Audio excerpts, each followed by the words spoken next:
Hi, I'm Malia. I'm Anna. And I'm Fatima.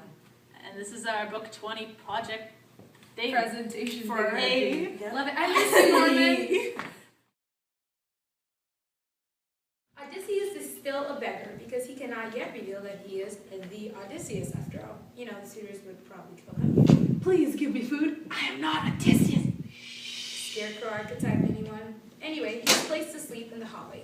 Pause. Speaking of hallways or halls, which are usually yawning symbols and have to do with the females, because yawnic. Anyway, ever heard that saying, home is where the wife is, or the term homemaker? Well, back then, the theory was that your wife was your home. He's sleeping outside the halls because Penelope has not yet embraced him or recognized him as her own. Therefore, he's still not home, so he's still a stranger in his own. Get it? No, whatever. Play. There are many maids going out to the suitors. Odysseus is mad. How disloyal.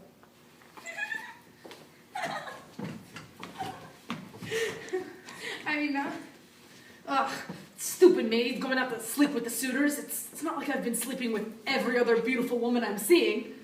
My heart isn't in it. I still love Penelope. But like to Homer, that isn't wrong, because you see, back in the day, women were expected to be perfect little docile wives who'd stay home and mourn their husbands, while the husbands had all the fun. Aw. Anyway, Odysseus is now having difficulty sleeping until Athena goes down to give him a pep talk and hopefully get him back to sleep. Here is your home. Your wife is here. Your son is here. You belong here. Pause.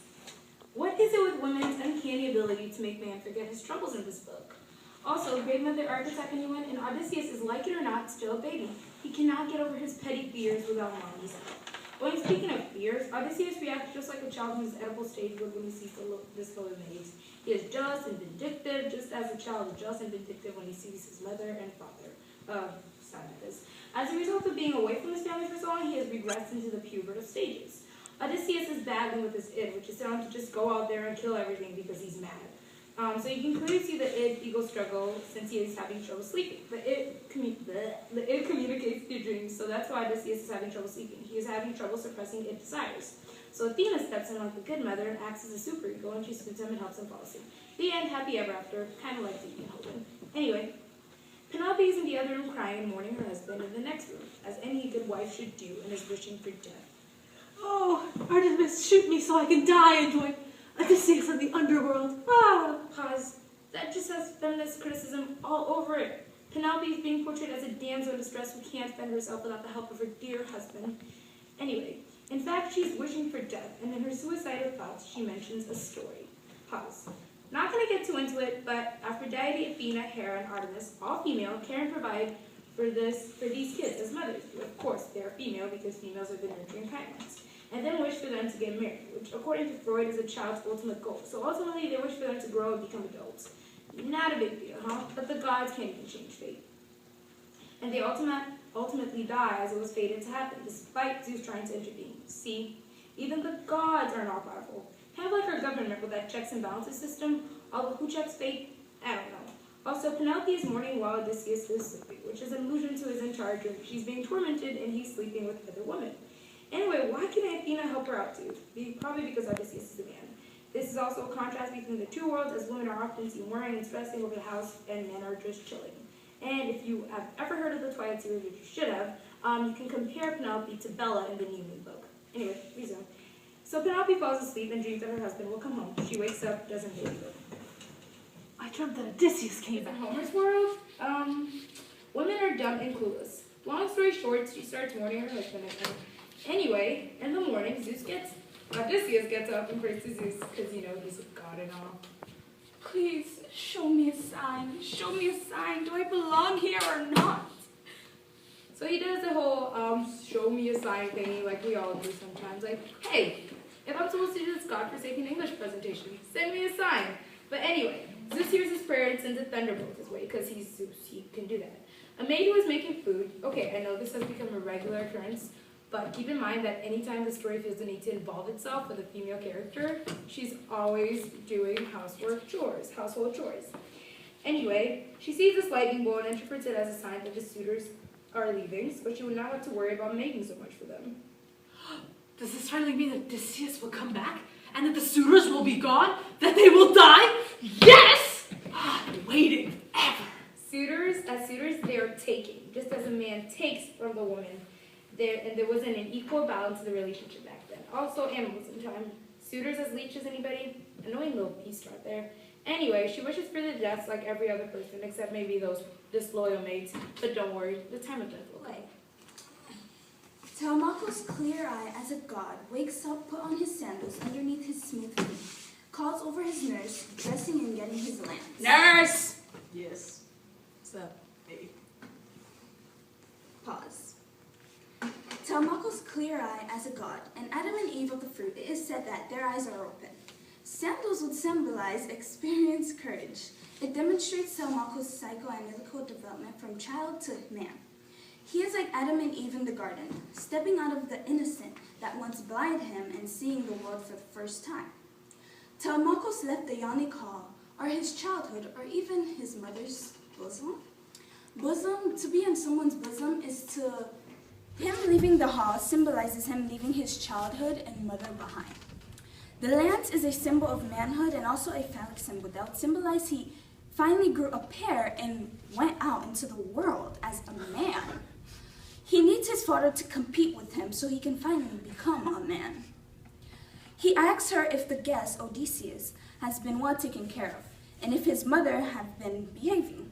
She says that Odysseus have been very well taken care of, but also to not rash his mother, because she has not done anything wrong to him. Play. Ew, nurse. Has my mom been taking care of the beggar? I'm telling you, because you know she's a little cuckoo up there. She got a little something going on ever since Dad's been gone. I don't even know anymore. But has she been taking care of him, seriously? Of course she has. She's been taking care of you, just like I have. Don't rash your mother. Pause. Telemachus is demonstrating this dislike for his mother. For a kid that was dependent and thought his mother was perfect, this is a huge deal here. He's finally stepped out of the Oedipus stage and is looking down at his mother with disgust. Not only because of the hatred he feels toward the fact that she can't love him, but also because as a man grows up, he fears and contempt to considering for his mother and considering them like a lower class and attempting his manliness as a result of rejecting the Oedipus stage. The suitors still hate Odysseus and Telemachus, but this is not anything new. I hate you. I hate you. Hate too. you. I hate you more. Hate you. I hate you. Ugh. Pause. Really, guys? This is like a hobby now. How long have they been doing this? 7 years? Oh my gosh. Amazing. Anyways, this is like a symbol of Marxist because the suitors are not thankful for the amount of services they are receiving from the maids, and also because they thought they were in a much more higher level than everyone else. Here comes the group with oxen and goats for the suitors' fest later. Too bad the suitors are still rude. Stupid herder with your goat and oxen from the field. You work in the field. I don't like you. I don't like Pause. The herder is quite nice to Odysseus. He is still a beggar and talks to him about Odysseus. Play. Hey, what's up? You a beggar? I totally am. Let me tell you about my man Odyssey. Oh, tell me all about over it. there, oxen over there, pigs over there. He was the nicest person ever. And if he came, he'd rid this place of suitors ha! He just killed them all, chopped them to bits. Probably would. He just killed them. You should have met him. Oh, I should have You really should have met him. He sounds like a great guy. Pause. Odysseus likes this herder, then promises him that once Odysseus come back, the suitors are still gone, that he could join him at the table with him. Play. You know, I promise you that once Odysseus comes back, and once the suitors are gone, I promise you that you can sit at the table with Odysseus and all of them. Even though I am just a lowly beggar, and not Odysseus. You are Just a lowly beggar. I promise you this. I promise you. Oh, I get to sit at the table. Pause. This is Marxist because the table makes him seem like a better leader. Also because the social class, it causes it to improve. At the same time, the suitors are still plotting Telemachus' death, but then decides to take a break to have supper. Play. Hey, shouldn't we be killing Telemachus? Yeah, but I'm kind of hungry, you know? Same. Can't plot murder on an empty stomach. True. Let's do it. I totally agree. I would not kill somebody on an empty stomach. Telemachus begins to talk at the table. Hey, do you want some wine and bread? No. It's really good for you. No, Trust me, I you want will a love bed. it. Just Pause. This is symbolic of the biblical illusion of bread and wine, the body of Christ. It alludes right back to him and all that. Even though the Odyssey was written before the Bible, you see still some connections like that. Play. And Athena, not wanting the suitors to appear at all civilized, makes them laugh at him. An unnecessary amount of laughter, really. Okay, like you could stop now. It's really not that funny. You're getting me really mad. Stop. It's not that funny. Come on. Pause. Then one of the suitors, Ctesippus, starts to insult Odysseus and throws a cow's foot at him. Stupid old beggar! Pause. This cow's foot is pretty useless. What can you use a cow's foot other than throwing it at lowly beggars, right? This is symbolic as that the suitor who is of upper class and all this other stuff is attacking the beggar who is of lower class. Who really cares about this beggar? This beggar is useless, doesn't do anything for him. Same with all the lower class. Like, who needs the lower class? It's totally not like the people who are under me and I'm looking over. No, that's ridiculous. Plainly Marxist says, the suitor, high class, doesn't care about the lower class whatsoever. Play. It's not a good idea, as Odysseus just dodges his cow's foot, but it's not, now he's quite irritated. Telemachus tries to get him to calm down, because it's feasting time, not throwing cow feet time. Come on, you need to calm down. Where's Penelope when you need her? Gee, I'm pretty sure you Throw still away. want some bread and No, wine. no, I don't. It's Don't really touch me. good. Come I on, hate calm them. down. Come so much. Then the visionary, Theoclymenos, starts to speak of a prophecy that says the suitors will all end up dead, and their remains will smear the walls in blood. You're all gonna die! Not a good look, I wouldn't recommend it. But of course the suitors find this hilarious, and they just laugh at this visionary. Poor guy just trying to save their lives. When you die, you'll say I'm speaking the truth. Please shut up. Pause. This is also another example of Marxist economic criticism, as the suitors who are of upper class see this visionary as lower class to them, just a stranger, because typically upperclassmen tend to know other upperclassmen whether they treat them with respect or not. But here, this just stranger in their home, which it isn't, just kind of speaks to them and tries to tell them, hey, it's dangerous here. You guys leave, you're gonna die.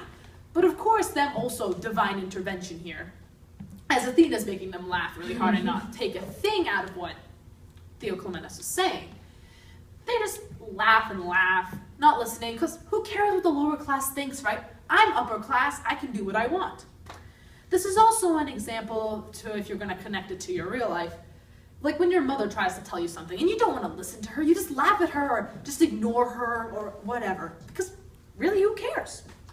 Also with a bully, someone who's being bullied, they might try to be like sort of nice to the bully at first, but then the bully just laughs at them and insults them and this and that, and and it affects them. Play. The book then ends with Telemachus ignoring the obnoxious suitors and then looking at his beggar father, while Penelope looks upon the scene and seats herself. Also, Athena's getting ready to slaughter all the suitors. What's gonna happen next? I don't know. Probably the suitors Maybe are not they're gonna gonna die. die. Maybe they're gonna die. Maybe not. Who I knows? wonder what will happen. Let's kill suitors! Yeah! I almost tripped on the chair.